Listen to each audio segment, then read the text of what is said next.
induced electric field due to variable magnetic field. Induced electric field, induced electric field due to variable magnetic field. Due to variable magnetic field.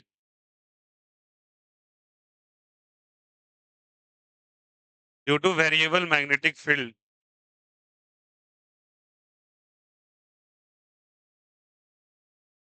Okay, इसे हम लोग कहते हैं बच्चा एक तौर पे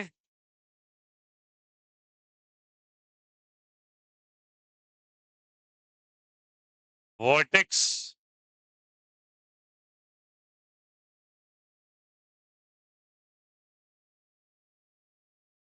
इलेक्ट्रिक फील्ड भी कहा जाता है इसको। Leave the name. आते पहले कॉन्सेप्ट पे, ओके, समझना सब कोई। मानो ये अपना मैग्नेटिक फील्ड है, ओके। अब पूरे चैप्टर का जिस्ट लगभग हो गया है हमारा। अब आते हैं बेसिकली ये कंसेप्ट क्या कहता है।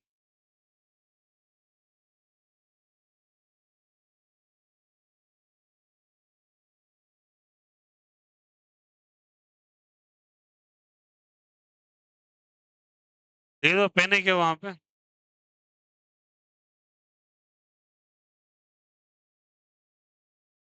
मार्कर लेते कॉपी वाला पेन ले आएंगे और उसे बोलेंगे लिखो। वाह दीजिए दीजिए, आप पहुंचिए ना भाई, आइए।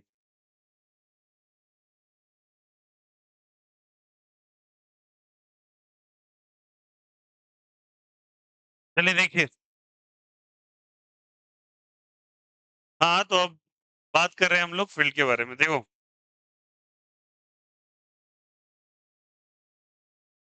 ना लुक हियर, मानो कि ये क्लोज लूप है। कहानी समझना अच्छे से, इसमें थ्योरेटिकल डिस्कशन थोड़ा ज्यादा है बट इसका कंसेप्ट बहुत अच्छा होगा। अब सोचो ये बी कांस्टेंट है। बी क्या है बोलो? अगर बच्चा बी कांस्टेंट हुआ तो नॉर्मली बताइएगा फाई का फॉर्मूला क्या बोलते हैं आप? ठीक है, बी कांस्टेंट है या वेरिएबल है?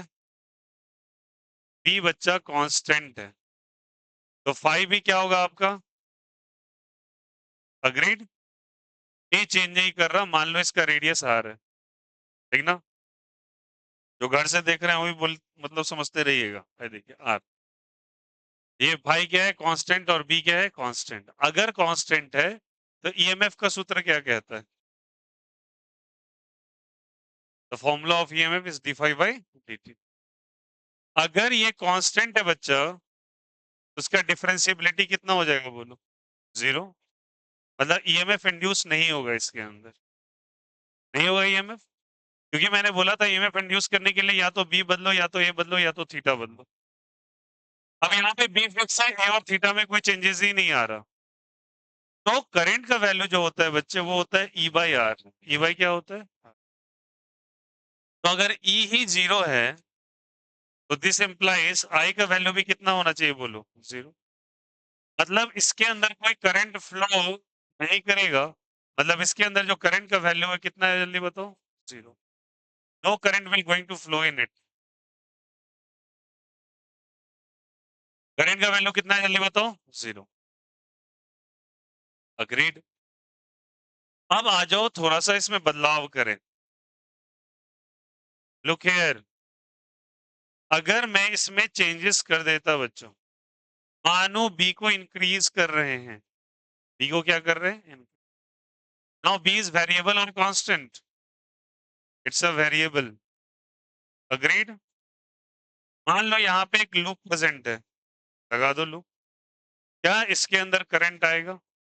हाँ आएगा, क्योंकि अब मेरा फाई भी क्या हो जाएगा बताओ? वेरिएबल या कांस्टेंट? वेरिएबल होगा ना। क्यों वेरिएबल होगा? क्योंकि बी वेरिएबल है। बी की उस फाई का फॉर्मूला क्या होता है बोलो सब कोई? बी ए, तो यहाँ पे बी है वेरिएबल, तो ये भी होगा वेरिएबल। तो ईएमएफ का फॉर्मूला होता है D phi by D T. Phi बदलेगा तो ईएमएफ आएगा, कोई दिक्कत कोई आपत्ति नहीं होगा इस। अग्रीड? तो अगर ई आएगा बच्चा तो करंट भी आएगा, और करंट का फॉर्मूला क्या होगा? E by R. E by R.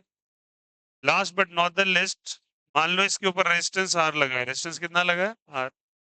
ई का वैल्यू आपने कितना लिखा है बोलो? D five by D T, by क्या हो जाएगा? R. That is 1/r into D five by क्या हो जाएगा? डी। मतलब करंट इसमें आएगा। अब करंट कैसे आएगा ये पता करते हैं, और उसके बाद हम लोग को इंड्यूस करंट का डायरेक्शन भी निकालना है। सुनो, नहीं बताओ इंक्रीज कर रहा है डिक्रीज कर रहा है? जो चीज हो रहा है उसके ठीक अपोजिट सोचना है आपको। अगर ये बढ़ रहा है तो इसको बढ़ने नहीं देंगे। तो बताओ क्रॉस मतलब किधर हुआ, इनसाइड या आउटसाइड? तो अगर ये बढ़ रहा है तो अंदर की तरफ बढ़ रहा है, तो मुझे इसको बढ़ने नहीं देना है, तो मुझे एक अपने मन से एक फील्ड को अज्यूम करना है, तो इस फील्ड को अपोज करेगा। तो बताओ किधर फील्ड ले ले? बाहर। आउटसाइड मतलब क्या करना है, इसको आराम से एक अपने मन से इंड्यूस फील्ड बना देना है आउटसाइड। क्यों? क्योंकि ये बढ़ रहा है तो बढ़ने नहीं देंगे। नहीं देंगे तो ये अंदर की तरफ बढ़ रहा है तो बाहर की तरफ ले लो। अब अगर बाहर की तरफ ले लिए तो पाम के परपेंडिकुलर मैग्नेटिक फील्ड होता है, पाम के परपेंडिकुलर, और ये क्या देता है? करंट। अब जो इंड्यूस फील्ड बनाया ना तुमने, उसके अकॉर्डिंग तुम पाम को प्रोजेक्ट करो। इसके अकॉर्डिंग पाम किधर आएगा, बाहर या अंदर? बाहर आएगा, तो करंट का डायरेक्शन होगा, मतलब ऐसे करंट होगा, जब ऐसे हुआ तो ये घूम जाएगा। हाँ या ना? एंटी क्लॉकवाइज या क्लॉकवाइज? करंट आ जाएगा इसमें एंटी क्लॉकवाइज। आया समझ में कैसे हुआ? फिर से, इस ब्लू वाले के कारण फील्ड बनेगा आउटसाइड। ठीक है, अब बताओ इधर अगर ये ऐसे घूम रहा है तो ये वाला प्लस और ये वाला, अग्रीड? करंट आ जाएगा। तो यहां तक कोई बात है भैया नया नहीं बताई है, लेंस लॉ वगैरह हम लोग सीखे हुए हैं, नया कोई चीज नहीं है, और ये फराडेस लॉ है। ओके, फराडेस और लेंस लॉ की मदद से। चलिए कहानी तो तब इंटरेस्टिंग बनेगी जब मान के चलो यहाँ पे एक फील्ड बनाया, और फील्ड में एक चार्ज को रख दिया। इसको रख दिया charge, consider it to be a positive charge. ठीक, अब सुनना कहानी। बी को मैं वेरिएबल ले रहा हूं, क्या ले रहा हूं? वेरिएबल। बी को वेरिएबल लिया तो एकाएक चार्ज में मूवमेंट आने लगा। सवाल खड़ा हुआ, इसको कौन मूव करा रहा है? बी के बदलने से, कब से ये बदलने लगा? क्योंकि जब कभी भी चार्ज मूव करेगा तो उसमें एक फोर्स लगेगा। According to the chapter number 1, force experienced by charge equals to Q into A. मतलब कोई ना कोई इलेक्ट्रिक फील्ड चाहिए ही चाहिए, तब जाके ये मूवमेंट शो करेगा। यहां तो आप बदल रहे हैं बी को, तो इसको कौन सी ऐसी चुल मच गई जो ये मूव करने लगा? और ऐसा ही में मूवमेंट स्टार्ट कर दिया आपने।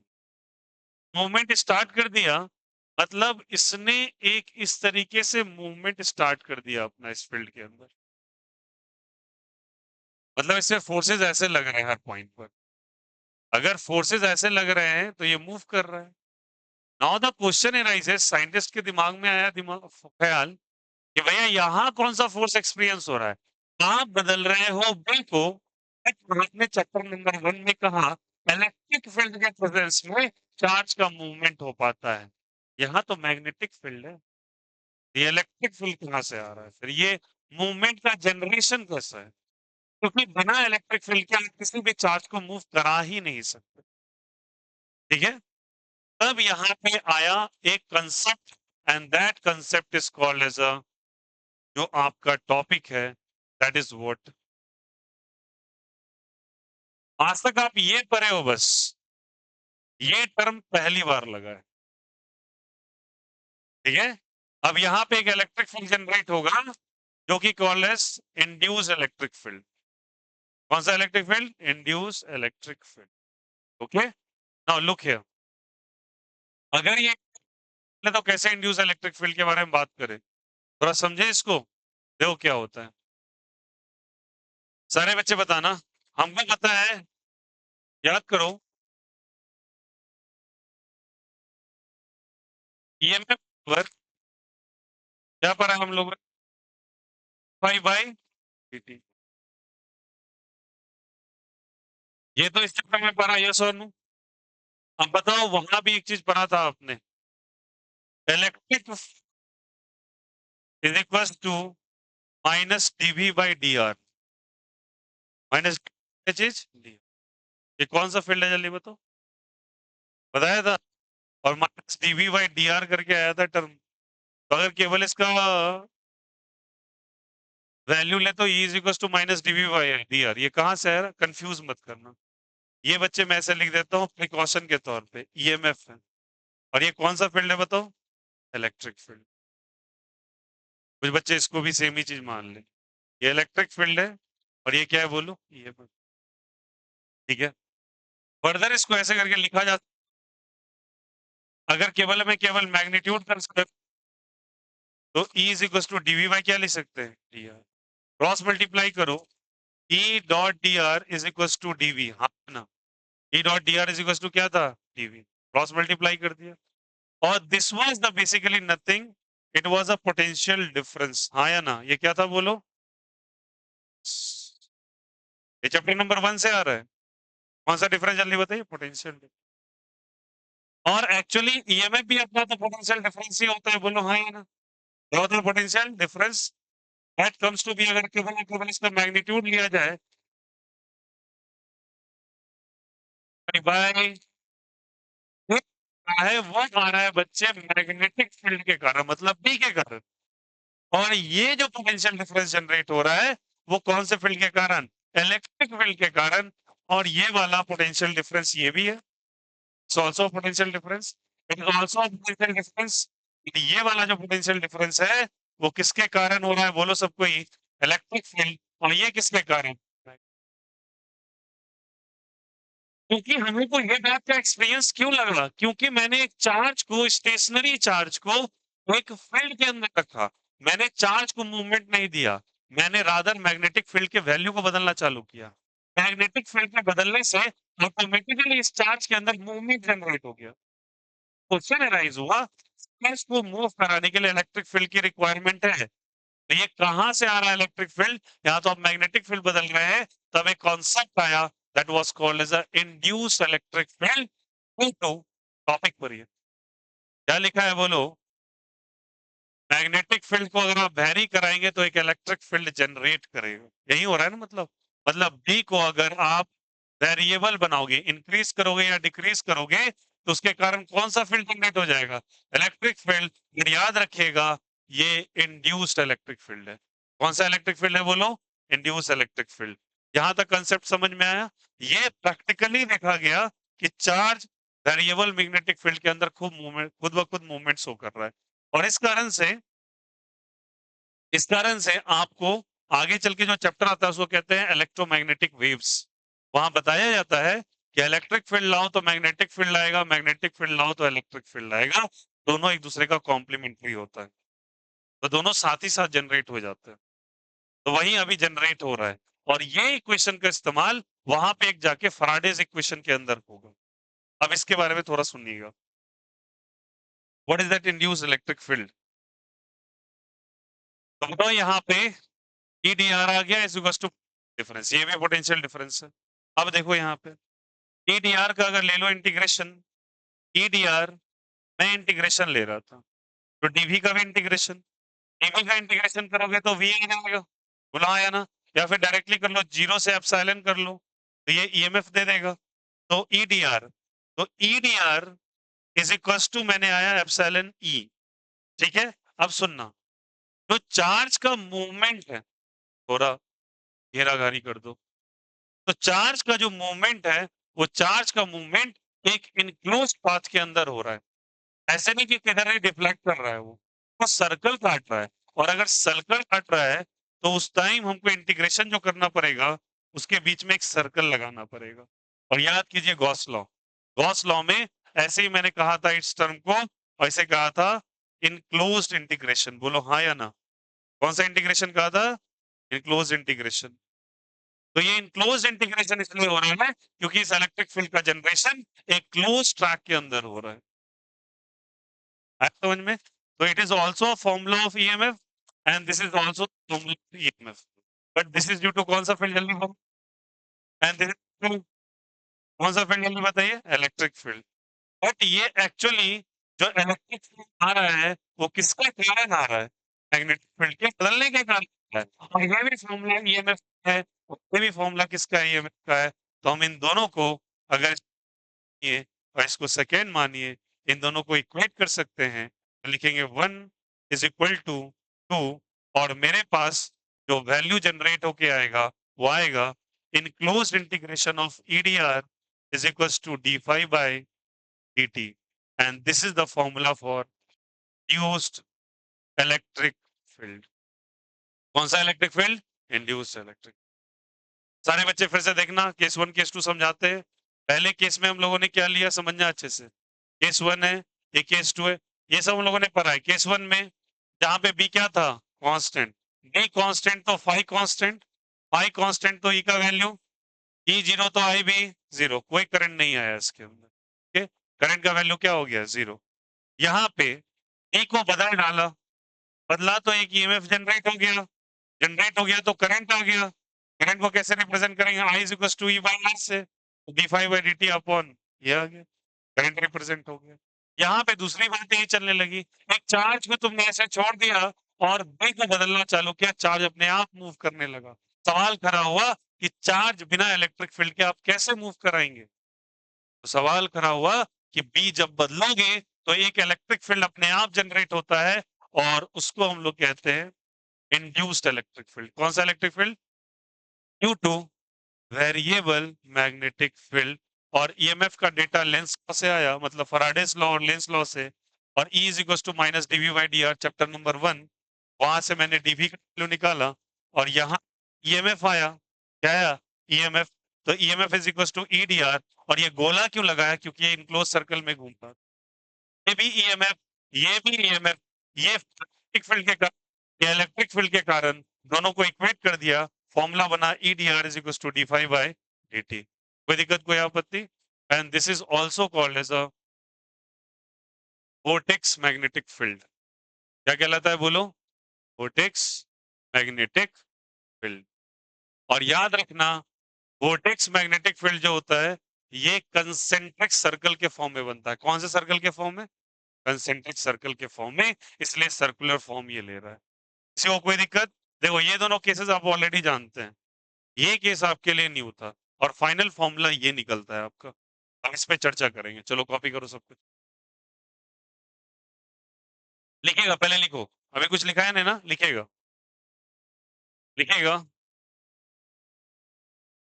when a variable magnetic field when a variable magnetic field is taken when a variable magnetic field is taken when a variable magnetic field is taken when a variable magnetic field is taken and charge is released in it and charge is released in it and charge is released in it is released in it released in it in it then then released in it, then it will experience then it will experience it will experience experience experience a force experienced a force due to induced electric it will experience a force due to induced electric field due to induced electric field due to induced electric field due to induced electric field as a result as a result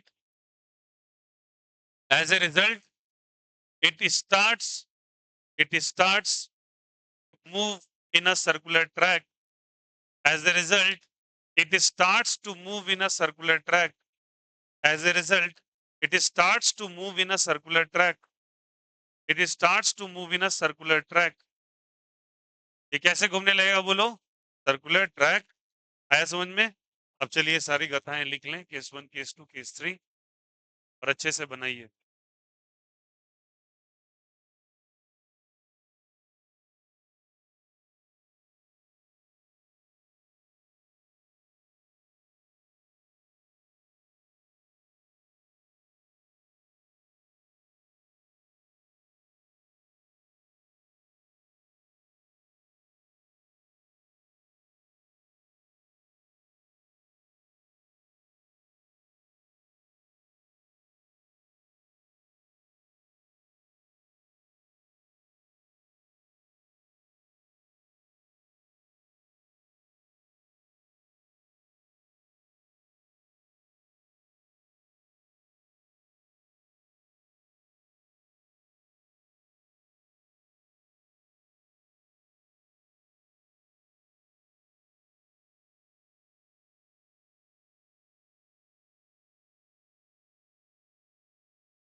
lovely sweets नहीं, उसके सामने में पेड़ था ना।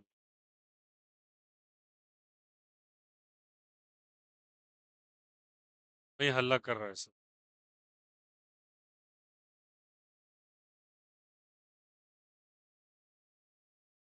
आप लिए, आप लिए।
कह रहे, तो ये आपके चैप्टर 1 वाला इलेक्ट्रिक फील्ड नहीं है। ये इलेक्ट्रिक फील्ड मैग्नेटिक फील्ड के कारण आता है। अभी हम डिफरेंसेस भी करेंगे इसका।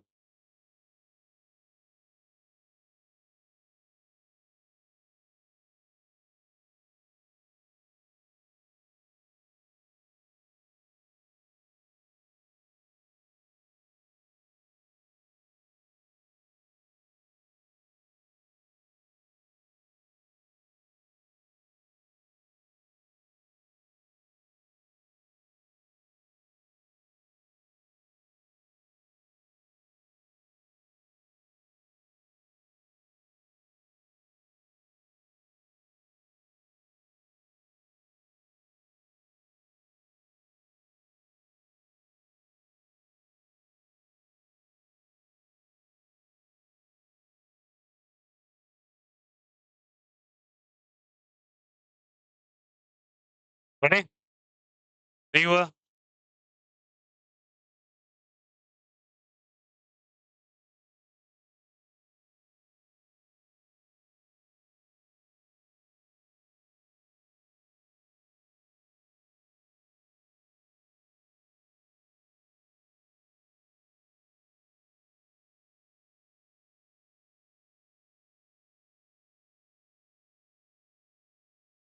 डिफरेंस क्या है? ये इलेक्ट्रिक फील्ड पूछ ले और इंड्यूस इलेक्ट्रिक फील्ड पूछ ले, दोनों में फर्क क्या है?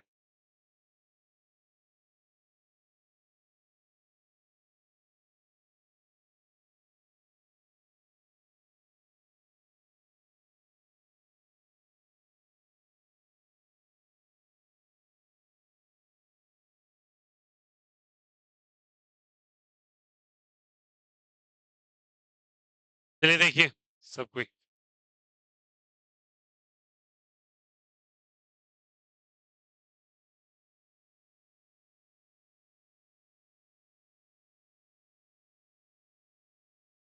हो गया लिखा हुआ फाइनल एक्सप्रेशन ये।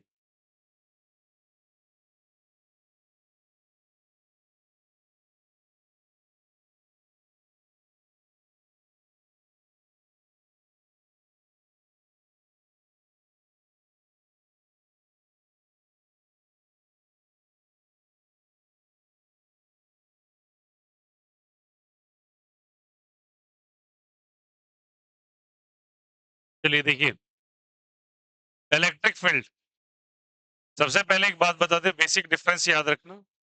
ये हम लोगों ने इलेक्ट्रोस्टैटिक में पढ़ा है, और ये कहाँ पढ़ रहे हैं वो लोग? EMI में। ठीक? तो कुछ ना कुछ इंडक्शन से आ रहा है। पहला, ये किससे निकलेगा?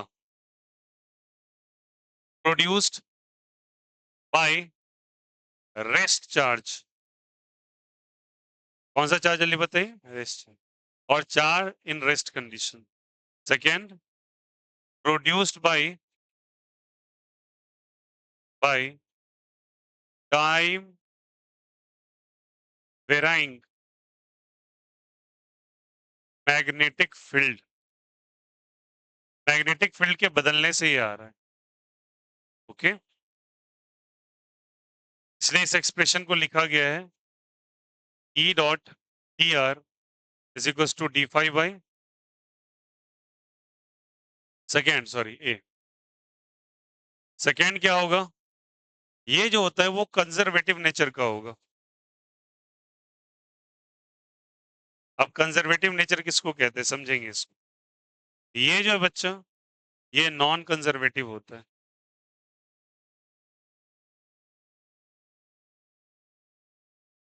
कंजर्वेटिव का मतलब क्या है? जब कभी इसके अंदर वर्क डन का फॉर्मूला आप निकालेंगे, क्या निकालेंगे? Work done. तो work done in close loop is 0। यहाँ क्लोज लूप में वर्क डन करेंगे अगर आप किसी चीज को मूव करा रहे हो और उसका इनिशियल और फाइनल पोजीशन सेम है और उस पर केवल इलेक्ट्रिक फील्ड लग रहा है, अगर उसका इनिशियल और फाइनल पॉइंट सेम है तो याद रखना वर्क डन का जो वैल्यू होगा, वर्क डन जो आएगा वो कितने के बराबर आ जाएगा? ठीक है।